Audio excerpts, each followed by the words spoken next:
Founded over 100 years ago, Parker, Arizona is a small town of barely more than 3,000 people. But every February it comes alive with the roar of the Best in the Desert Racing Association's hundreds of cars and trucks ready to race over 400 miles through the desert terrain. This was the start of the 2009 season for Casey Folks' ever-growing racing series that pushes the drivers and their vehicles to the limits. I'm Stephen Cox, and this is the Parker 425.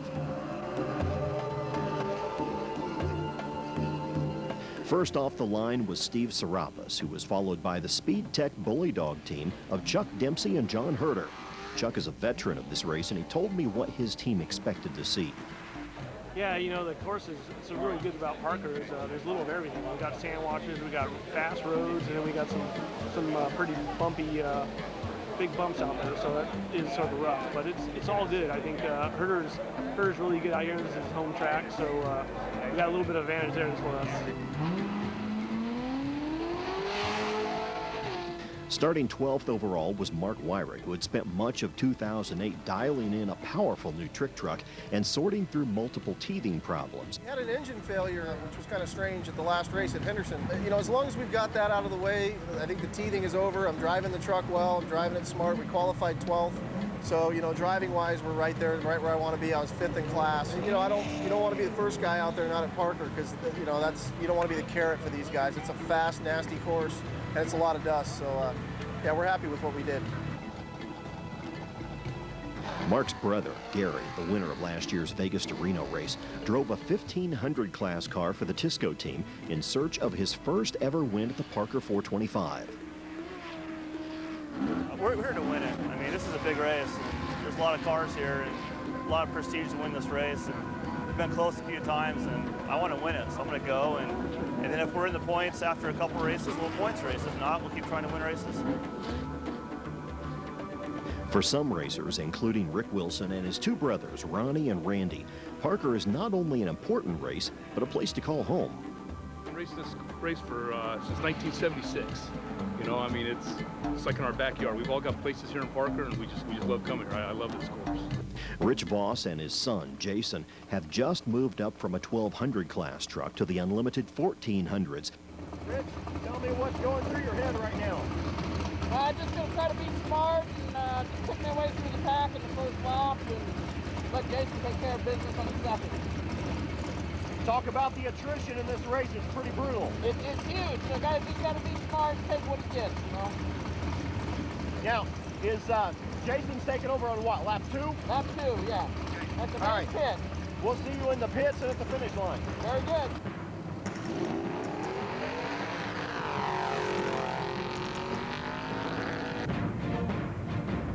With the fastest qualifiers already on their way, limited classes such as Victor Almeida's 1000 class team began filtering out of the starting line and into the brutal desert terrain.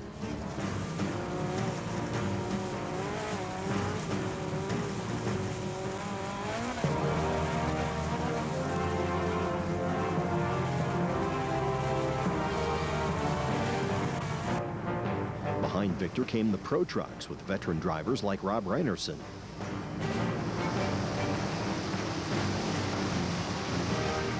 Each team would race for 32 miles before coming to pit number 1 to refuel, change tires, and try to repair whatever damage the desert had done to their vehicles and their drivers. Over the last 5 or 6 years, we've seen the sophistication of our vehicles really elevate.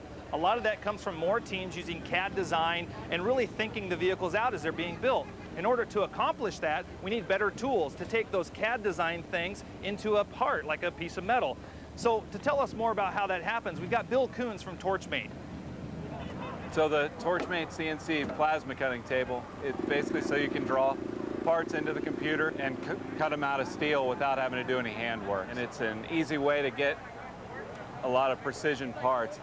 You can basically draw a part on a piece of paper, scan it into the computer, and cut it out. So it's very easy. You can take a picture of the spot that you want to fill in with this plate, and then take it to the computer and scan the picture and actually cut a bracket out that shape.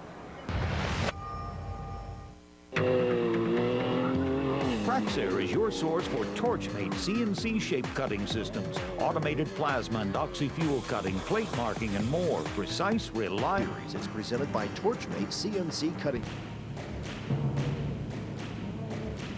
Dark clouds began to form over parts of the 140-mile course in Parker, Arizona, but drivers like Chuck Dempsey didn't have time to be concerned as they were intent on keeping their fast pace to stay ahead of the horde of unlimited 1500s behind them in the chase for the Parker 425 championship title. Back at the start line, the Western Motorsports Pro Truck team was just taking off, and their driver, Dave Mason, talked about their essentially non-existent offseason. Well, we raced 3 races in December. Then my son raced at Jack Murphy Stadium the week after that. The 4th weekend, we had the rest of the awards banquet, so there was no off-season. We're ready to go this year. Josh worked really hard. Josh Nelson, our crew chief, did an awesome job preparing the truck. Steve's built us another engine for this year, Steve Reeder. So we're prepared. We're as good as it's going to be. For a small off-season it is, we prepared for this season to win a championship.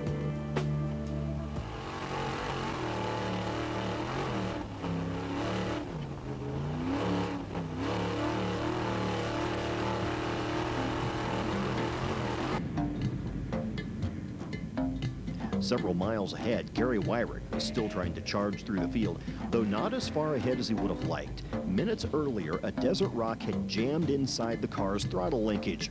The repairs were done in less than a minute, but the car was too hot to restart, and Gary lost more than 15 precious race minutes before the engine fired again. Close behind Gary was the Wilson Brothers team, which suffered a disastrous and near-fatal crash at last year's event. Randy got in the car, was running great. We were the 7th overall car on course with about 40 miles to go, and he was near the midway pit, and one of the course workers was towing 3 vehicles on the course, and Randy was in the dust of another vehicle and hit him at about 115 miles an hour. Unfortunately, Randy got sent to the hospital here in Parker. He had some issues with the force when he hit, broke all the blood vessels in his face, and Charlie got air back to Phoenix. He had back problems, so it was really a bad deal. The last few classes to leave the starting line included the 7200 Torchmate team of Bill Coons and Brad Lovell. The Parker 425 was only Bill's second race in the truck and Brad's first.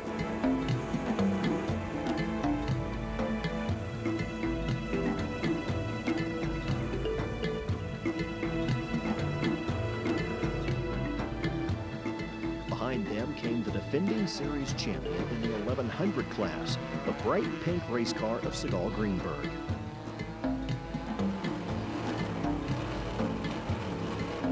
As the day wore on, the drivers began settling into a pattern, pacing themselves and their vehicles to last through the desert heat.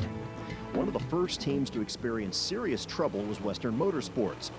Only 8 miles in, the engine suddenly stopped. A distributor gear had broken. Western Motorsports outsourced very few parts in the building of their truck, but the distributor gear was one of them, and it turned out to be faulty.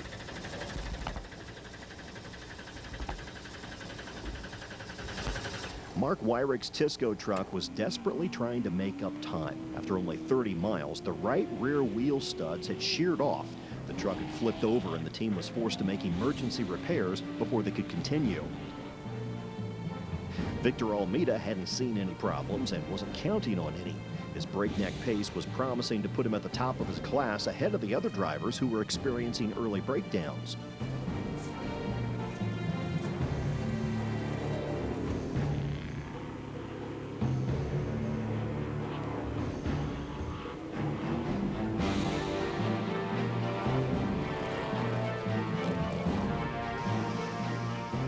Meanwhile, Rob Reinertsen was tearing through the field, setting a blistering pace and taking advantage of the attrition suffered by his competitors.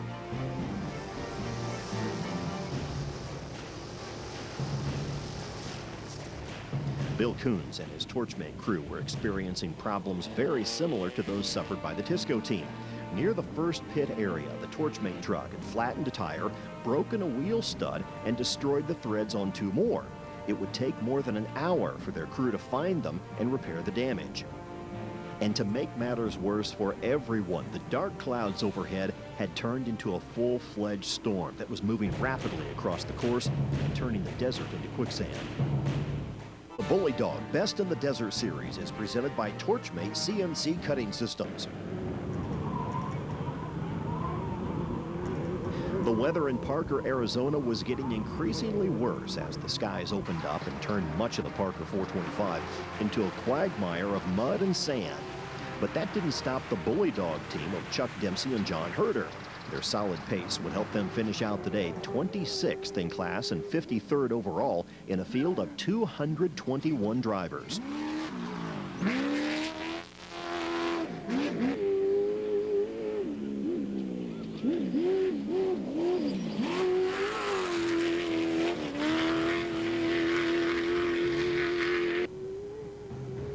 The Wilson brothers ran a strong day as well. Following an 18-month absence from racing, Rich Wilson had qualified the car and started the race, followed by Ronnie on the second lap and Randy Wilson on the third. All three brought their families to the race, hoping for a good result that would help erase the painful memories of last year's terrible crash.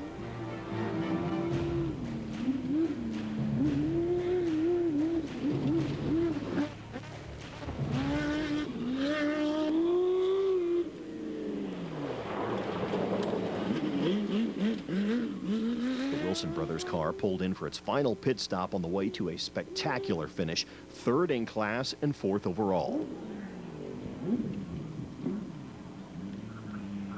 10 miles outside the starting line, Western Motorsports had apparently finally fixed their distributor gear problem and rejoined the race.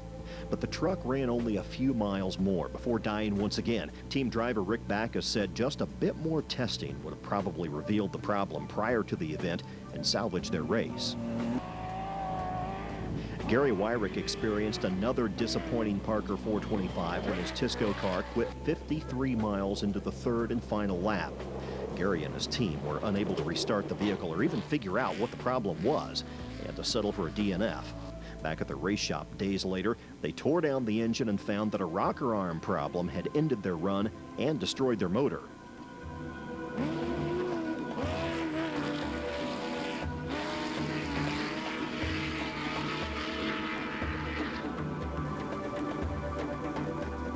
The brutal attrition rate was tearing the 221-car field apart. Scores of race vehicles from all classes were affected.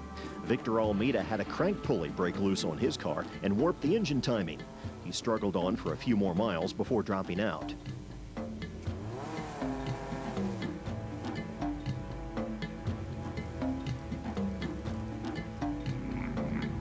Rob Reinertsen was running well before losing an axle. The crew scrambled heroically to repair the truck, and although they did lose valuable time, they managed to limp across the finish line.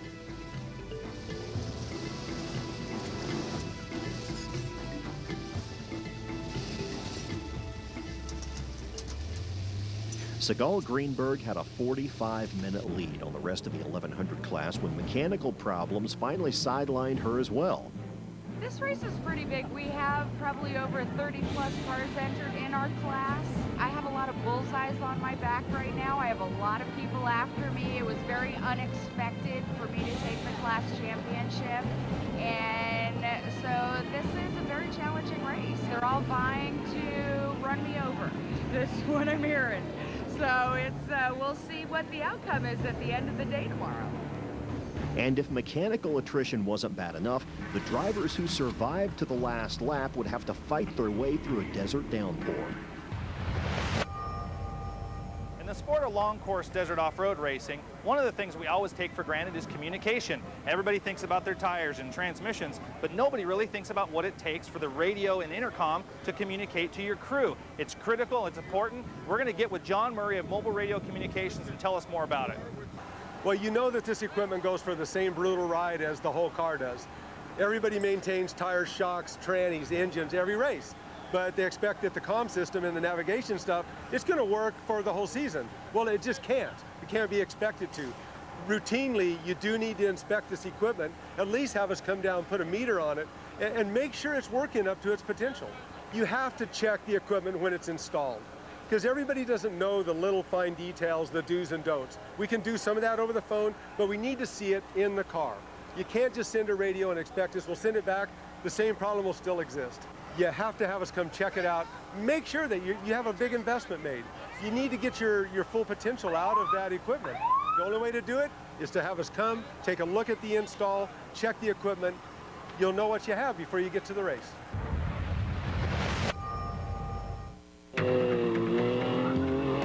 Rainfall at the Best in the Desert's Parker 425 was quickly thinning the field as mechanical problems and a sea of mud took out one competitor after another. Jason Voss was no exception. His trick truck began spewing oil from the pump. Bringing it into the pits, Jason's father, Rich Voss, and the rest of the pit crew scrambled to refill it and stop the leak. Even when they finally managed to rejoin the race, the power steering system had failed, and Jason struggled to keep the truck on course, especially in the areas most affected by the heavy rains.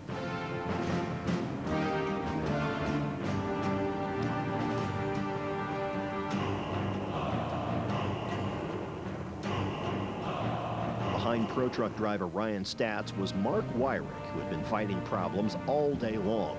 The truck would lose another tire along with more studs and would end up needing a shock replaced at the main pit.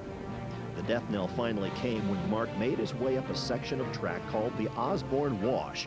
Water flooded the engine, and the race was over before it could be fixed. As the day wound to a close, Andy McMillan would end up taking first in class and first overall to successfully follow up his win at the final race of 2008. The Torchmate team of Bill Coons and Brad Lovell had been making significant ground after losing a tire earlier in the race, but the cold rain had made them both miserable. Lovell's hands were so cold that they had gone numb. He was forced to use his elbow to operate the horn. Both men were exhausted when they switched driver crews late in the race. Only a few miles afterward, a broken link in the suspension would end the race for one of the hardest working teams at the track. I finally caught up with Jason Voss at the finish line, who took 4th in class and 11th overall despite an oil leak and a failing power steering system. No, we don't know what the oil problem is yet. It's been puking out the overflow, I guess, and we ran hot, lost a lot of coolant. We had to pull into the pits twice and get some oil and coolant, kind of figure it out, so I set us back a little, but besides that, the truck worked great. How does the truck feel? And I mean, are you getting to know each other yet? Yeah, we got 2 laps in today with each other, so no, hopefully we'll get some more testing in before the next race and we'll be able to set the truck up a little more. What was the last lap like in the rain, and are you completely soaked to the bone? Yeah, I'm drenched right now. Yeah, steering wheel got a little slippery and the power steering belts were slipping, so hitting all the bumps and dripping out of my hands. Couldn't really hold on the steering wheel, but it was fine. Defending class champion Segal Greenberg had a heartbreaking race. After her car was waterlogged and stopped on the course, she had to sit in the rain for 3 hours while the team tried to restart it. They never succeeded.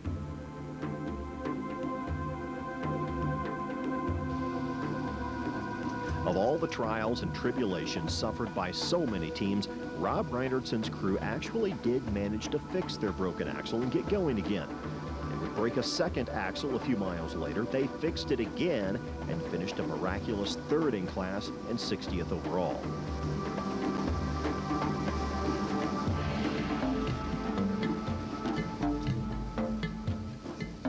Another happy team at the finish line was the Wilson brothers. Randy brought the car home 3rd in class and 4th overall. Well, the first driving shift was Rick, and when he started the race, we started 23rd. He came around the first lap, and when he gave the car to Ronnie, we were in the 7th car on the road. So we're doing we'll get no problems with the car at all. The tires were perfect, and then when Ronnie got in the car, he drove a good lap too, had no problems, and put the car up in the top. I think we were 5th when we got the car, and I guess we finished 3rd or something like that. But we picked the guy up out here, he had a flat. But it was a good day. Car worked perfectly. Mike Stapleton, who preps the car, and Charlie here, and Biscuit, the other co-rider. These guys know what they're doing. Later on that night, I caught up with Western Motorsports to talk to them about their brutal day and the problems that finally ended their race. Truck ran perfect. We were making time. We had caught Ryan Statz, who's one of our top competitors out there. Lost the drive gear on the distributor, mile 8. Tough deal. We got another distributor ran out there, changed it, went another 2 miles and let go again. And it's really disappointing. Season opener, double points race for Pro Truck, opener for the Best of Desert Series. You know, we'll continue on. It's just a big disappointment. You know, our deal is we never give up, and we're going to run the rest of the season out. Last year, we had a couple good starts, and then we had a tough run in the middle of the season. We finished every mile, every race. Obviously, we won't be able to do that this year, but we're still going to come back and we're going to win this thing, no doubt. I mean, it's going to take a lot of work, and this is a very competitive class, but I tell you what, it's not impossible. Some guys finished real well in the points last year that started out poorly, so we're going to dig in and get it done. At just 21 years of age, Andy McMillan took the overall Parker crown just ahead of a brilliant fourth-place drive by the Wilson brothers, who also finished third in class. Perhaps the toughest day of all was turned in by Rob Reinertson's crew, who replaced not one but 2 axles and still managed to bring their driver home third among the Pro Trucks. Parker's notorious attrition rate had taken its toll, so heavy in fact that much of the points race remained a level playing field. The drivers would be forced to race with the same sense of urgency 12 weeks later at the brutal Terribles 250, a 200-mile sprint that takes no prisoners. This race is a great race, and it always has been. My parents started coming here to Parker in 1959, so I mean, it's just been a part of our life. And I mean, this is our backyard, this is where we grew up, and this is where we rode motorcycles our whole lives and dune buggies and everything else, so it's just one we won't miss, that's all.